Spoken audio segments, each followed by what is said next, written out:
August 1945. Two aircraft take off from a Pacific island carrying with them the weight of a decision that will change the world forever.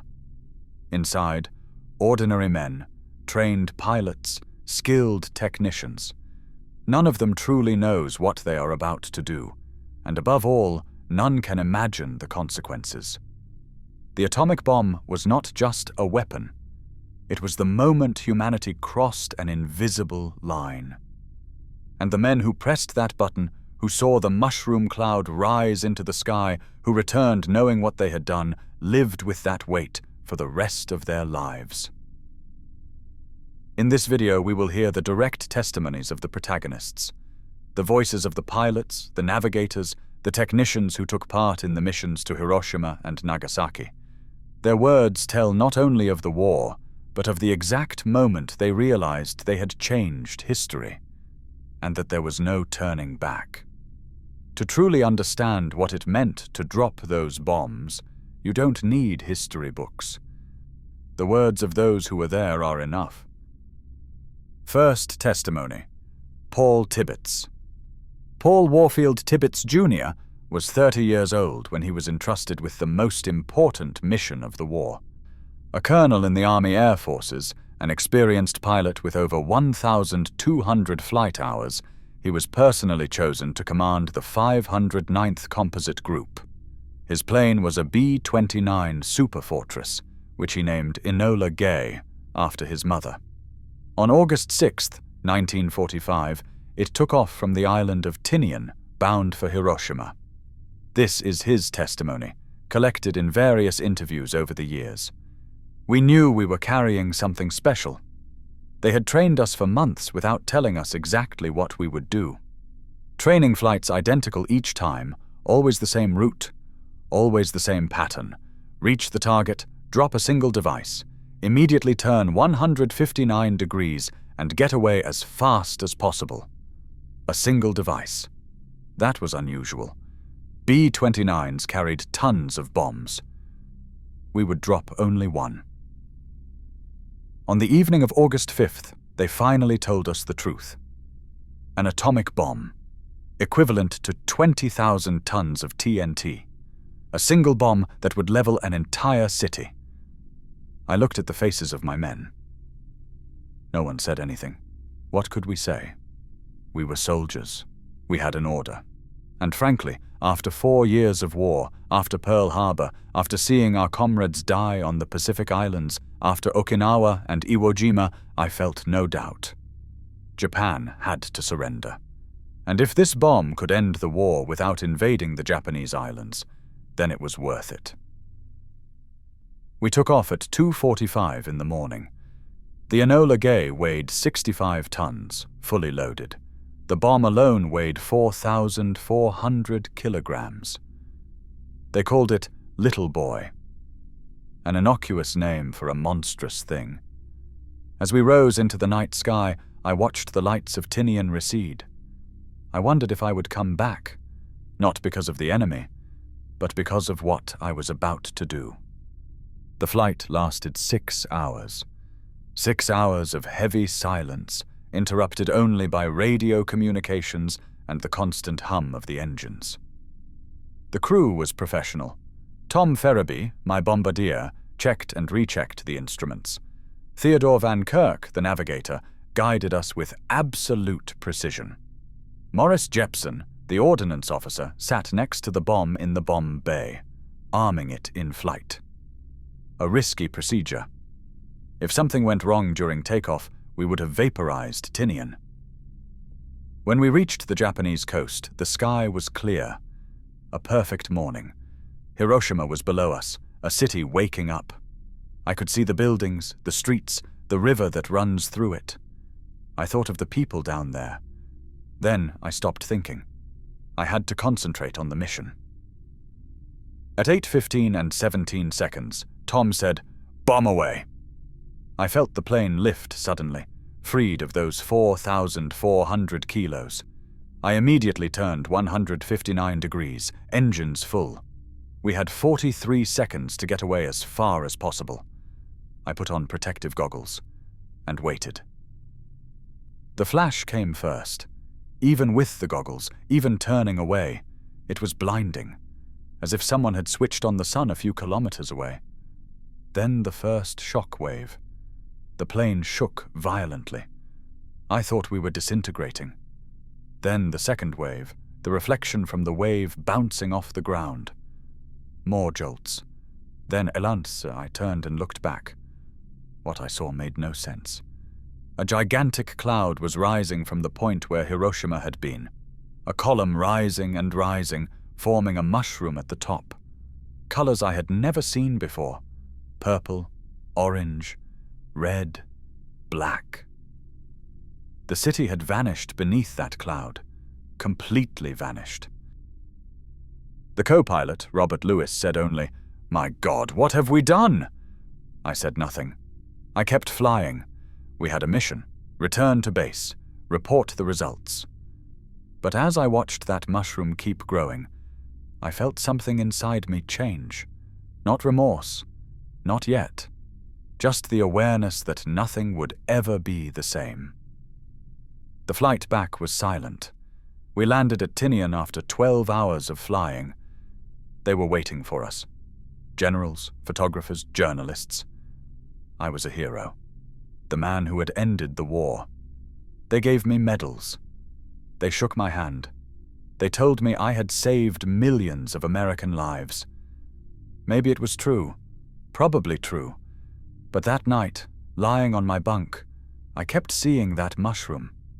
I kept thinking of the people under that cloud. I wasn't thinking of the Japanese soldiers. I thought of the others. The civilians. The children going to school that morning. The mothers preparing breakfast. Ordinary people living their ordinary lives who in a second were simply gone. In the years that followed, they asked me thousands of times if I regretted it. The answer has always been no. It was a war. It had to end. Invading Japan would have cost 1 million American lives and many more Japanese. The bomb ended all that. It was the right choice. But saying it was right does not mean it was easy. It only means that sometimes you have to choose between different tragedies, and you live with that choice. Second testimony. Theodore Dutch Van Kirk. Theodore Van Kirk, called Dutch by his comrades, was the navigator of the Enola Gay. 24 years old, a captain, he was responsible for guiding the aircraft to the target with absolute precision. After the war, he rarely spoke of the mission, but in a 2005 interview, he recounted what no official report had ever said.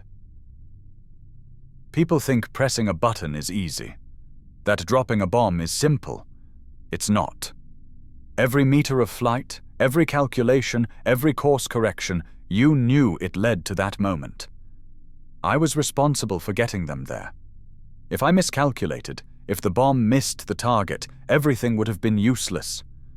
I would have failed not only the mission, but all those boys who were still fighting on the Pacific Islands. The night before the flight, I didn't sleep. I rechecked everything. Maps, calculations, weather forecasts, everything had to be perfect. Colonel Tibbets patted me on the shoulder and said, "Dutch, I know you'll bring us where we need to go." He was right, but the weight of those words crushed me for the rest of my life. During the flight, I was focused. Numbers, coordinates, wind speeds, altitude. The math was pure, simple, innocent. But what did those numbers represent? Every degree of longitude, every minute of latitude brought you to what exactly? We knew it in theory. An atomic bomb. Unprecedented destruction. But theory and reality are two different universes. When Tom released the bomb and we turned away, I looked down for a moment before returning to work on the return calculations. I saw the city. I saw buildings, streets. I saw life. Then I put on protective goggles and returned to my instruments. 43 seconds later, the flash lit up the cockpit despite the goggles, even though we were already kilometers away. The return trip was the longest of my life. 12 hours that felt like days.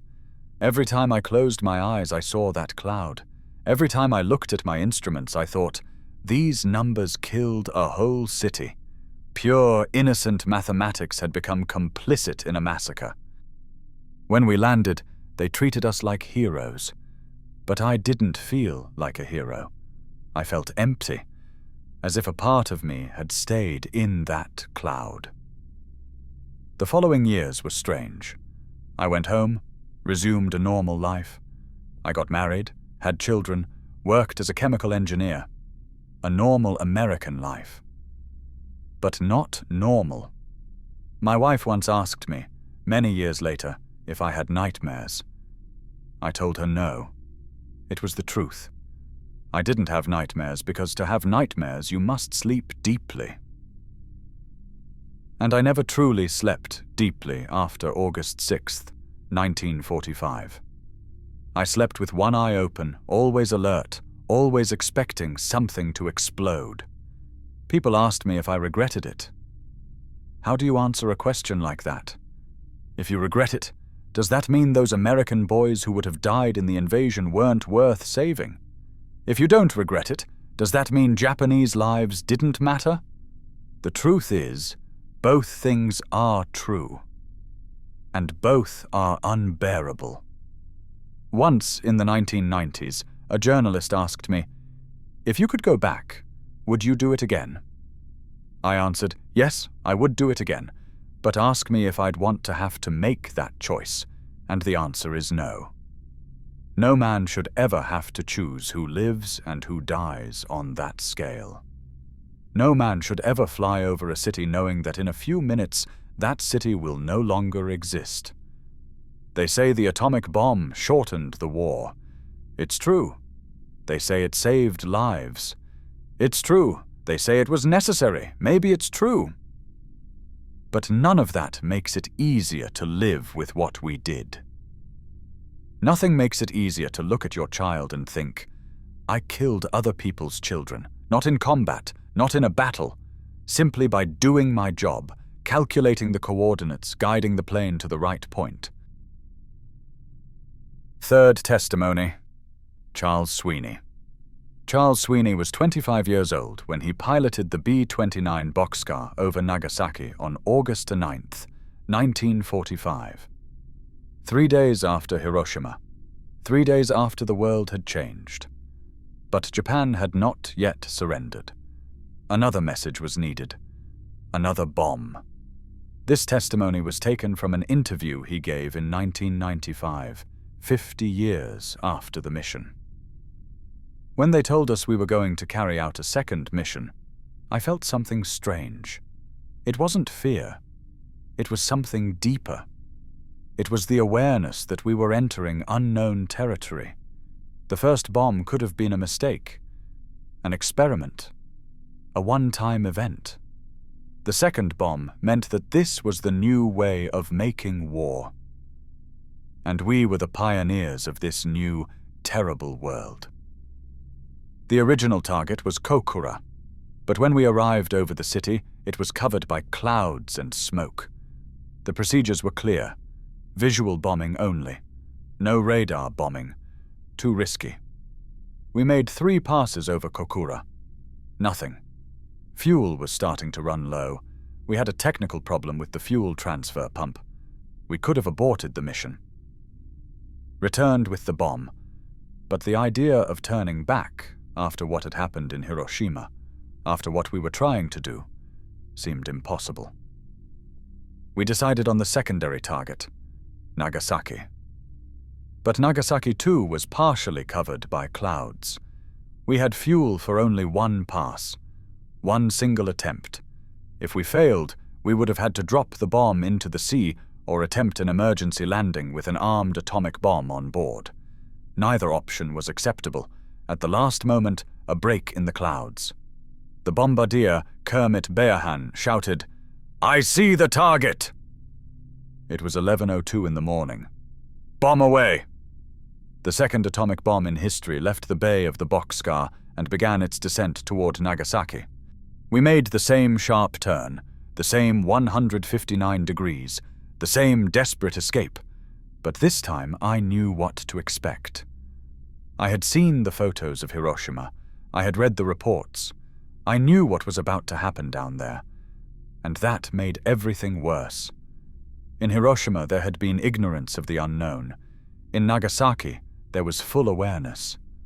The flash, the shockwave, the mushroom rising. Everything identical, but different. Because this time I knew that under that cloud there were people being vaporized, that buildings were collapsing, that the city was dying. I couldn't see it, but I knew it. And knowing is worse than imagining. We had fuel problems. We would never make it back to Tinian. We had to divert to Okinawa, the same island where thousands of boys had died just a few months earlier. We landed with the reserves almost empty. The engines shut down on the runway. If we had arrived 5 minutes later, we wouldn't have made it. When I got off the plane in Okinawa, my legs wouldn't hold me. Not because of the fatigue from the flight, because of the weight of what I had done. 2 cities, in 3 days, vaporized, and I had been the pilot of the second one. What made the second different from the first? Nothing, but also everything. The first bomb was necessity. The second was confirmation, and confirmations are always colder than necessities. I returned to Tinian the next day. They told me I had done an excellent job. They gave me a medal. They took pictures of me smiling next to the boxcar. I smiled for the photo, but inside there was nothing to smile about. There was only the awareness that the world had changed, and that I had helped change it. Japan surrendered 6 days after Nagasaki. The war was over. We had won. Millions of lives had been saved by avoiding the invasion. The calculations were clear. The atomic bombs, however terrible, had killed fewer people than would have died in an invasion. It was cold logic. It was cruel mathematics. It was true. But truth doesn't make things easier. In the following years, I met veterans from Okinawa. Some shook my hand and said, "You saved my life. I wouldn't be here without you." Others looked at me and said nothing. Both reactions were difficult. Gratitude, because it made me feel like a hero for having killed 100,000 people. Silence, because it reflected my own inner silence. Once, many years later, a pacifist confronted me in public. He called me a mass murderer. He asked how I could sleep at night. I calmly replied, "I sleep knowing that I did my duty, that I obeyed orders, that I served my country, that I helped end a war that had already killed millions of people. I sleep knowing that if I hadn't done it, someone else would have. And I sleep knowing that, despite everything, I would rather be the one carrying that weight on my conscience than leave it to someone else." That was the truth. But it was also a lie. Because the real truth is that I didn't truly sleep well, that I saw those atomic mushrooms every time I closed my eyes, that I woke up thinking about the people under those clouds, that I carried with me every day the awareness of being one of the very few human beings in history to have killed so many people with a single act. Paul Tibbets, Theodore Van Kirk, Charles Sweeney, and the other crew members are ordinary young men who found themselves doing something no human being had ever done before. And they lived with that weight until their last day. The atomic bombs on Hiroshima and Nagasaki killed between 150,000 and 246,000 people. Most died within seconds. Others died in the days and weeks that followed from radiation, burns, or injuries. Still others died in the following years from cancer and other diseases caused by radiation. On August 15, 1945, Japan surrendered. World War II was over. Historians estimate that the invasion of Japan would have caused between 1 and 3 million American deaths and many more Japanese. The atomic bombs spared those lives, but they took many others. This is the paradox these men lived with. They saved lives by killing, ended the war by destroying, brought peace through annihilation, and there was never a simple answer as to whether they had done the right thing. Many of them never spoke publicly about what they felt. They kept silent for decades. Others defended their actions until the end. Still others tormented themselves with unanswered questions. But all of them, in one way or another, carried that weight. Tell me in the comments what you think. Whether you believe the bombs were necessary or whether you think there were alternatives. See you in the next video.